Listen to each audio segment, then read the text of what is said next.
চলে এলাম আবারও একটি খাবার ভিডিও নিয়ে। আজ যে আইটেমটা বানাবো এটি একটি মোগলাই ডিশ। তো কিভাবে খুব সহজেই বাড়িতে আপনারা এটা বানাতে পারবেন আজ সেটাই আপনাদেরকে শেখাবো। ভিডিওটা প্রথম থেকে শেষ পর্যন্ত দেখতে থাকুন। কথা দিচ্ছি বাড়িতে একবার বানিয়ে খেলে আপনাদের মুখে লেগে থাকবে।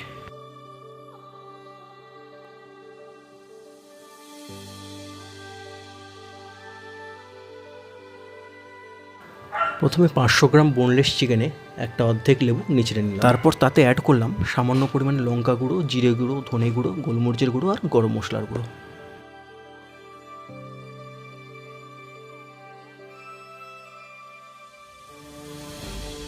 আর তাতে অ্যাড করলাম সামান্য পেঁয়াজ কুচি, সামান্য আদা রসুনের পেস্ট, কয়েকটা কাঁচা লঙ্কা, অল্প ধনে পাতা, পরিমাণ মতো নুন আর একটা পাউরুটির টুকরো। তারপর ওগুলোকে মিক্সিতে দিয়ে জল ছাড়াই ভালো করে পেস্ট করে নিতে হবে।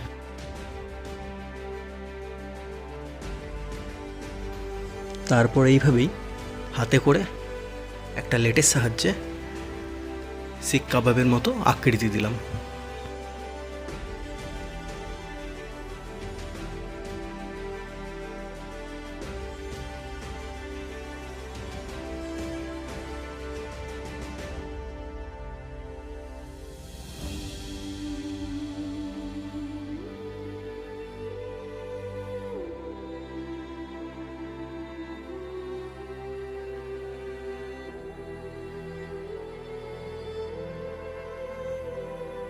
কাবাবগুলো বানানো হয়ে গেলে এইভাবেই একটি গরম প্যানে আস্তে আস্তে একটা একটা করে কাবাবগুলোকে ভেজে নিতে হবে।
কাবাবগুলো ভাজা হয়ে গেলে এরপর আমরা কাবাবের জন্য গ্রেভিটা তৈরি করে নেব।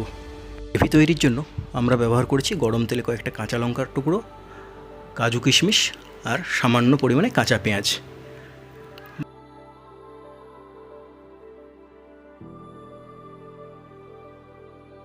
ভালো করে ভাজা হয়ে গেলে মিশ্রণটিকে একটি মিক্সিতে দিয়ে পেস্ট বানিয়ে নিতে হবে।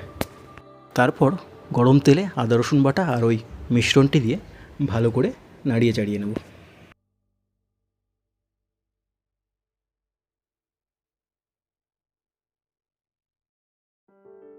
দিয়ে দিলাম পরিমাণ মতো নুন, দিলাম লঙ্কা গুঁড়ো, গোলমরিচ গুঁড়ো, ধনে গুঁড়ো, জিরে গুঁড়ো আর গরম মশলার গুঁড়ো।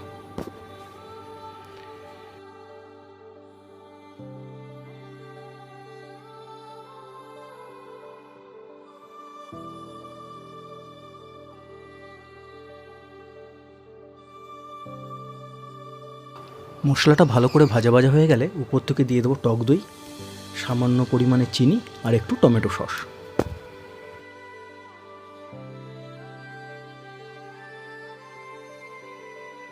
আপনারা চাইলে ধনেপাতাও অ্যাড করতে পারেন।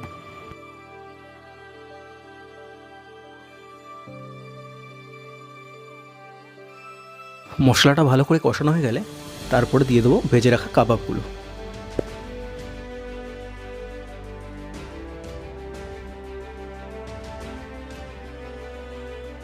কাবাবগুলো দেওয়ার পর কিছুক্ষণ চাপা দিয়ে রেখে দেবো যাতে ভালো করে সেদ্ধ হতে পারে।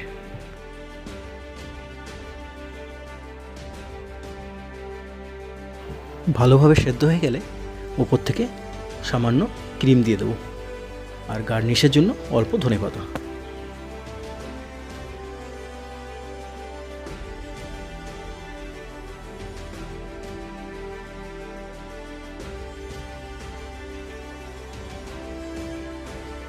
এরপর গরম গরম পরিবেশন করুন আর রুটি দিয়ে খেয়ে দেখুন, কথা দিচ্ছি মুখে লেগে থাকবে। ভিডিওটি যদি ভালো লেগে থাকে তো লাইক, শেয়ার অ্যান্ড সাবস্ক্রাইব করে দিন। দেখা হবে আবার একটি নতুন ভিডিও নিয়ে। তো আপনারা সবাই ভালো থাকুন, সুস্থ থাকুন।